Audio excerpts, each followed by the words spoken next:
Teoloyuquenses, donde te enteras primero.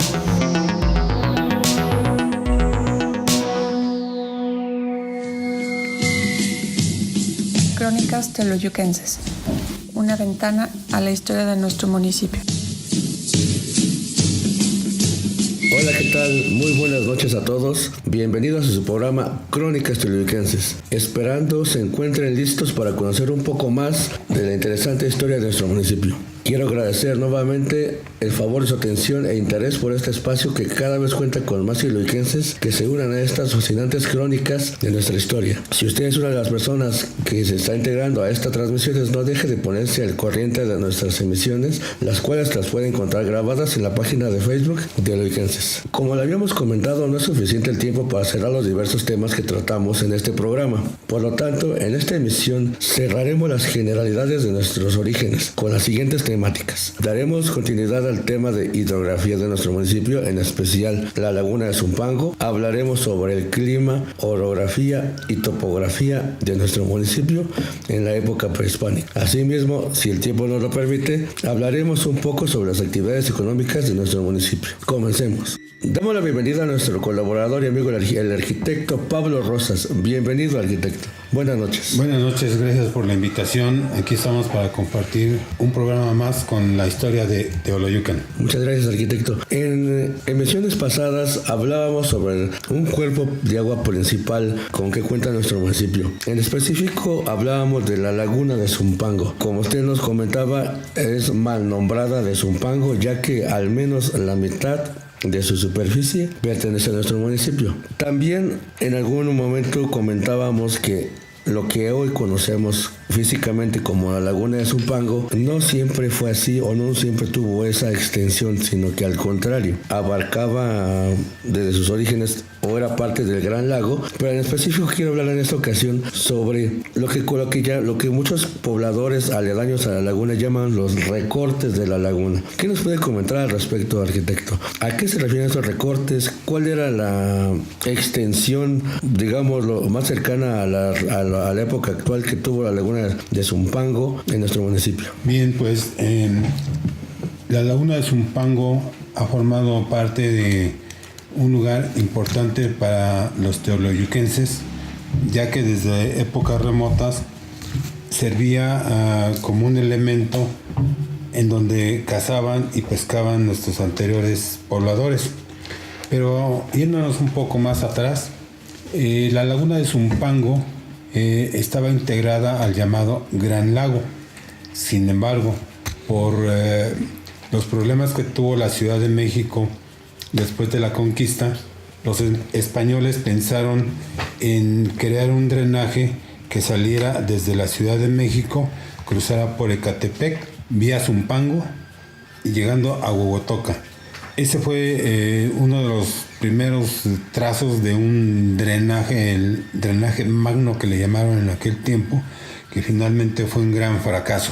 Pero hablando de la época reciente, hablando de cómo se fue recortando, si es bien cierto que los españoles quisieron reducir el cuerpo de agua, que fue el Gran Lago, hoy es el único remanente en la parte norte de ese Gran Lago, lo que queda, como ahora le conocemos, laguna de Zumpango, en el entendido que esta laguna está formada por los dos territorios, el de Teoloyucan y el de Zumpango.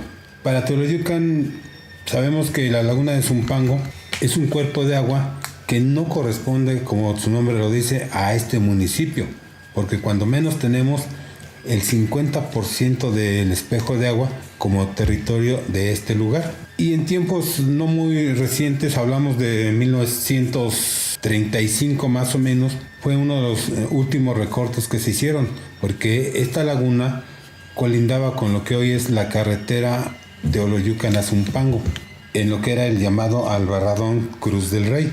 En ese tiempo, al recuperar terreno, al recortar, como su nombre lo dice, el bordo de la laguna o formar el bordo de la laguna, los terrenos que quedaron libres fueron repartidos y se les conoce como terrenos de común repartimiento, que no son ejidales, que son el principio de una propiedad privada.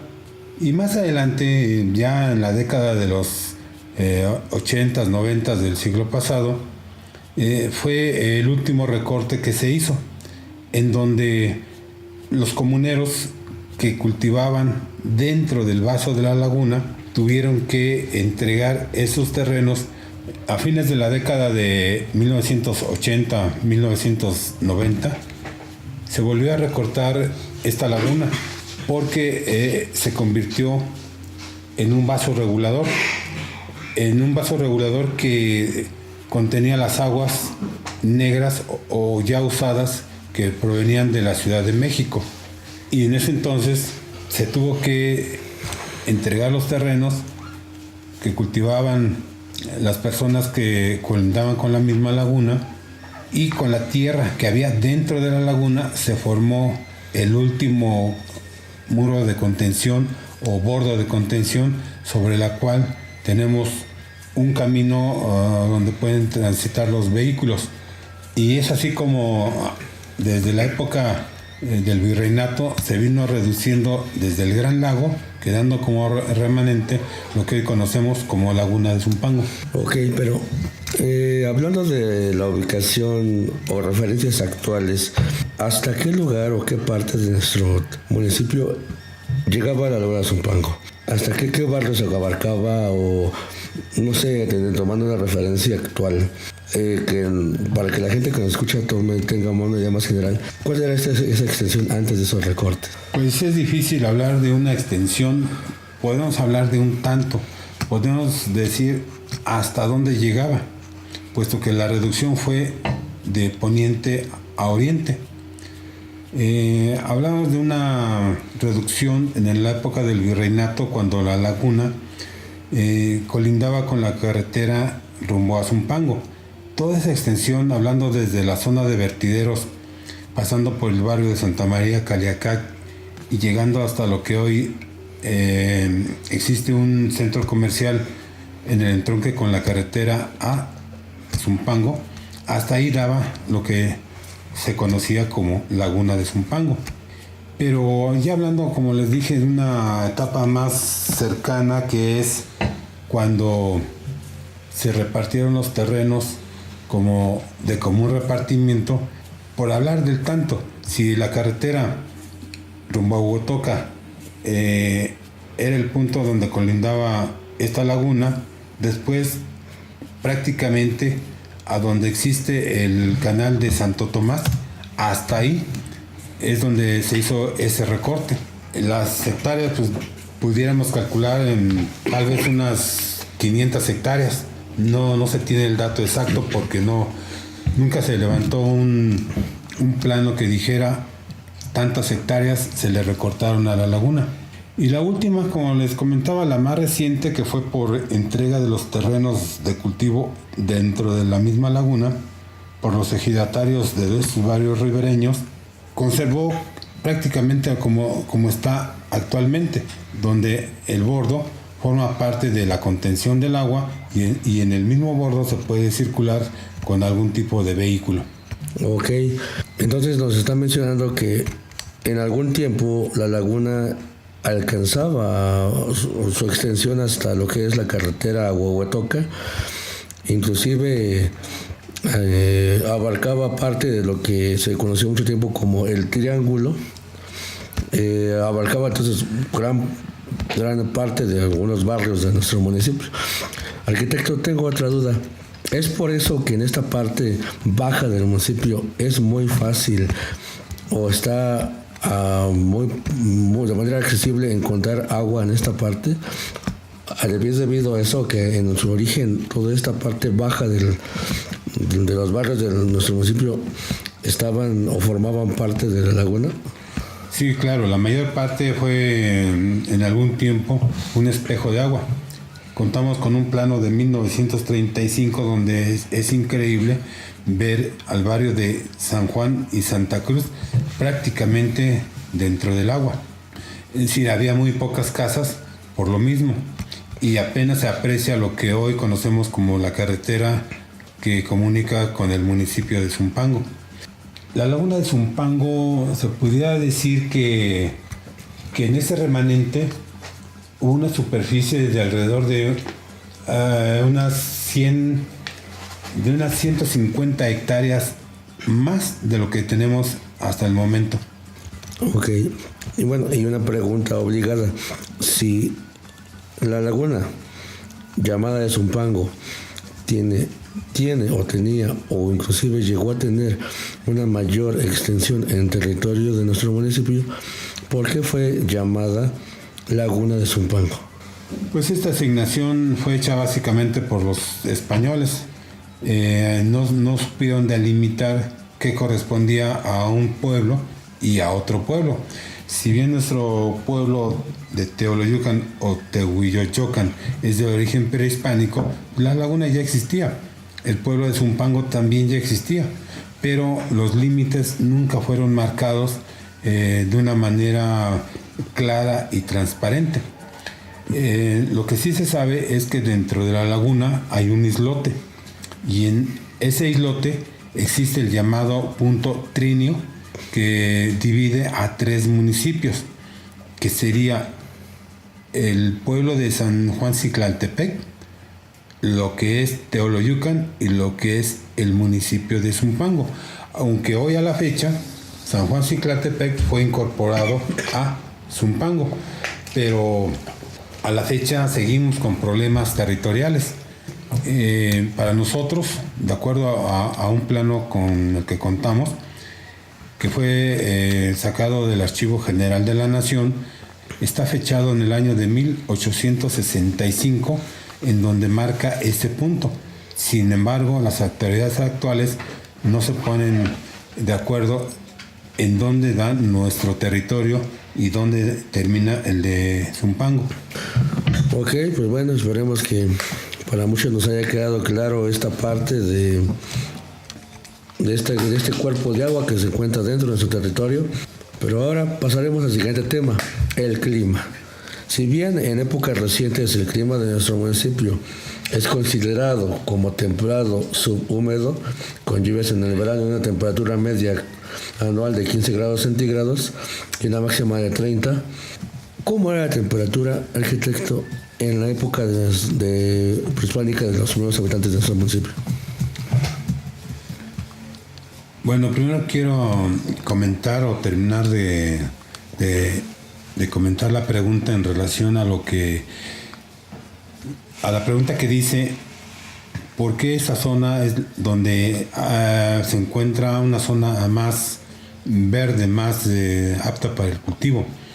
Lo que pasa es que en la topografía vemos que en esencia es un terreno plano, y sí, es la parte más baja de nuestro territorio, aunque no estamos hablando de muchos metros. Realmente estamos en una zona plana en general, exceptuando por la loma en donde se encuentra nuestra parroquia y la parte poniente, que es Santa Cruz del Monte. Por lo demás, en la zona oriente prácticamente es plana, con una depresión que es la laguna que le conocemos como de Zumpango. Bueno, dando pie a la segunda pregunta que me decías que era. La temática, el clima. ¿Cómo era el clima? Pues no, el clima realmente no ha variado en los últimos 2-3 siglos. No ha variado en mucho. Ha variado en cuanto a los tiempos nada más. Es decir, la temperatura sigue siendo prácticamente la misma. Pero ha habido variantes, porque antes se sabía bien claro, se tenía bien en claro las épocas de todo el año, así como la época de siembra, la época de cosecha, la época del invierno, y hoy ha variado. Tanto puede hacer calor como puede hacer frío en la época de invierno, como puede llover también. Ya no sabemos cuándo se puede sembrar a lo que le llamábamos siembra de temporal, porque no podemos adivinar como antes. Antes sí sabíamos que en el mes de febrero podíamos sembrar. En marzo era buena época y ya estábamos cosechando desde junio. Junio, julio y agosto eran los meses que se levantaba la cosecha. Obviamente para lo que era el invierno. Sabíamos que en diciembre hacía mucho frío, pero hoy desde fines de octubre, principios de noviembre, ya hay frío. Los valores de la temperatura realmente no han cambiado. En cuanto al calor y al frío, siguen estando prácticamente al mismo nivel. Ok, arquitecto, muy bien.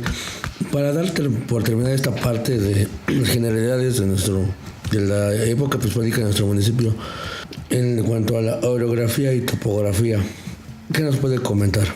Bueno, de la topografía, Teoloyucan tiene en su mayor porcentaje terrenos de una manera plana, sin cerros, sin depresiones muy profundas. Prácticamente hablamos de una topografía plana en el 70-80% del territorio de Teoloyucan. ¿Cuáles son las partes de esta? Bueno, en algún momento de las emisiones comentábamos o se comentaba que existe una parte alta que fue la originaria de nuestro municipio, donde se dio origen a la población de nuestro municipio. ¿Qué barras actuales que existen actualmente forman parte de este lomerío? Bueno, tenemos básicamente dos, los que de alguna manera visual podemos identificar: Santa Cruz del Monte y lo que sería la cabecera del municipio. Aunque existen otros montículos, no se les puede llamar de ninguna manera un cerro a una sierra. Les puedo comentar que tenemos del lado oeste la Loma de San Jorge, Peñas de la Virgen, la Cantera, la Nopalera del Huachichil, la Remesa, Manantial de la Remesa, Nopalera de Cataño, las Lajas y la llamada Grullo o de los Tiradores. Esto simplemente forma un agrupamiento de lomeríos en la zona de Santa Cruz del Monte, colindando con lo que es la Sierra de Tepozotlán. De ahí en fuera, pues, como les comento, simplemente es la loma en donde está ubicada la parroquia de Teoloyucan, que actualmente recibe el nombre de Tlatilco. Ok, gracias, arquitecto. Tratando de responder un poco a un comentario hecho por uno de nuestros seguidores respecto al barrio de San Sebastián, nos preguntaba específicamente ¿qué podemos comentar de historia al respecto de este barrio? Es curioso, pero aunque fue el primer barrio o de los primeros lugares que se poblaron en Teoloyucan, es del que menos se tiene información. Y se puede decir que identificamos este barrio porque está del lado poniente, pero en su historia lo más que sabemos es que es en donde se asentaron los primeros pobladores de origen otomí, y con el antecedente de que hubo asentamiento teotihuacano. Pero de ahí en fuera es un barrio en donde hubo alguna estancia que la corona le otorgó a uno de los que vinieron a la conquista de España, pero no se tiene ni el nombre del encomendero o de la persona que le dieron esa porción de tierra. En este caso ahí hubo una hacienda, hubo una propiedad de algún español, pero no se tienen más datos. Simplemente en los relatos que nos hace el franciscano Sahagún, en Cosas de la Nueva España, ubica ahí a una hacienda que antes de convertirse en hacienda era el terreno que le dieron para cultivar, para explotarlo a uno de los encomenderos, pero de ahí en fuera no tenemos más información. Quizás lo más reciente es que en San Sebastián cruza la autopista México-Querétaro, y es el lugar en donde existía la hacienda de Tetla. Literalmente pasó sobre el mismo casco. Hoy simplemente queda algunas piedras amontonadas, unos cuantos restos de lo que fue la hacienda de Tetla. Eso sería lo más importante. Muy bien, arquitecto. Pasando a otro tema, específicamente las actividades económicas de los primeros pobladores de nuestro municipio en la época prehispánica. ¿Qué nos puede comentar al respecto? Pues de estas actividades, el tema es quizá reducido porque por mucho tiempo, y tengo que repetir, desde que se asentó la tribu Cuautitlancalca, Chichimeca Cuautitlancalca, en las orillas de el Gran Lago en aquel entonces, hoy simplemente lo que es el reducto, lo que es la laguna de Zumpango, vivían de la caza y la pesca. En este caso, pues, aparte de cazar los patos, cazaban las liebres, cazaban aves que existían aquí en nuestro territorio, pero se entiende que era en la parte cerril, en donde estaban asentados, y el agua en ese entonces colindaba con lo que actualmente es Coyotepec, lo que es el centro de Teoloyucan, pero no había mucho que abundar. Quizá lo que pudiéramos decir que la agricultura en tiempos remotos, los toltecas fueron quienes les enseñaron a cultivar lo que fue el maíz, la calabaza, el chile, el frijol y el amaranto. Y con esto la tribu que era errante, que era la tribu chichimeca, se volvió sedentaria y por décadas, por varios cientos de años, vivieron de la caza y la pesca. No hay mucho que agregar. Ok, muy bien. Y al respecto de la religión o religiones, ¿qué nos puede comentar? ¿Cuál fue la religión o cuáles eran las principales religiones que vivían o existían dentro de su municipio en esa época? Pues como religión podríamos hablar algo diferente a lo que hoy conocemos. Hoy casi todo lo que hablamos de religión hablamos en nombre de la cruz, hablamos de algunas religiones que existen. Sin embargo, son religiones de origen europeo, porque la religión que tenían aquí los primeros pobladores de Teoloyucan simplemente veneraban, en este caso, a la naturaleza, al sol. No había una imagen a quien veneraran. En alguna emisión nos comentaba usted acerca de una estela encontrada dentro del territorio del municipio. Esta estela, ¿a quién era dedicada?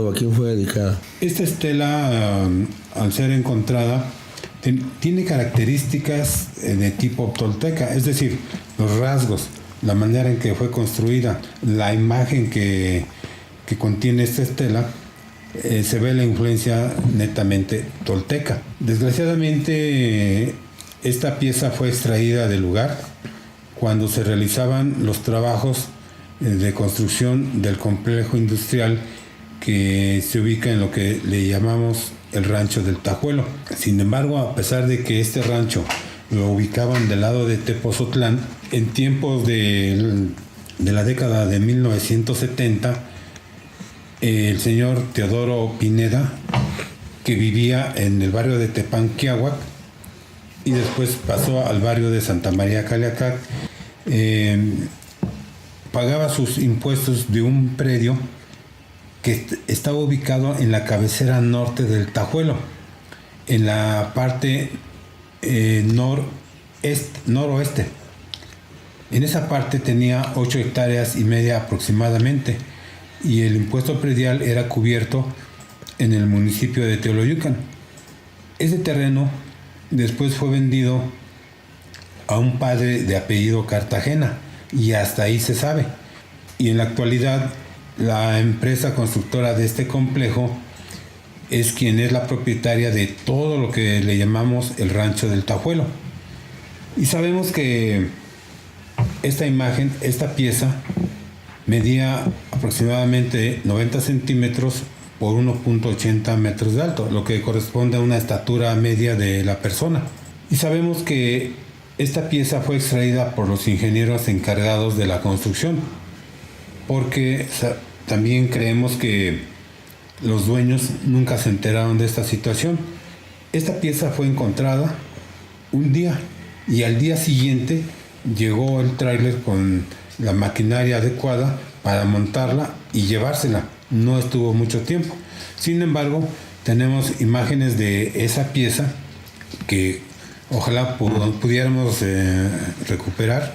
Si es preciso, cuando menos una copia, una réplica de esta pieza. Pero esa es la historia de una imagen que corresponde a un tlatoani con sus rasgos toltecas, y que si lo recuperamos y lo confirmamos, cambiaría la historia de lo que conocemos de esta historia de Teoloyucan. Muy interesante, arquitecto. ¿Sabías que existen evidencias de que hay depósitos de roca cristalina en Teoloyucan, como la turquesa, el jade, la andesita, la pirita, que corresponde al oro falso, y la riolita?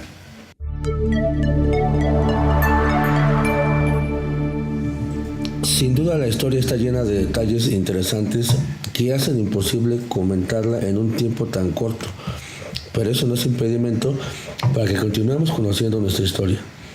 Nos esperamos en la próxima emisión de este programa Crónicas Teoloyuquenses.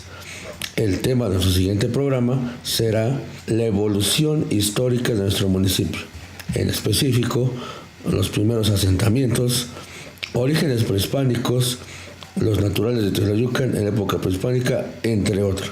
Muchas gracias por su atención y hasta la próxima. Y no lo olviden, una cosa es continuar haciendo historia y otra repetirla. Hasta la próxima. Crónicas Teoloyuquenses, una ventana a la historia de nuestro municipio.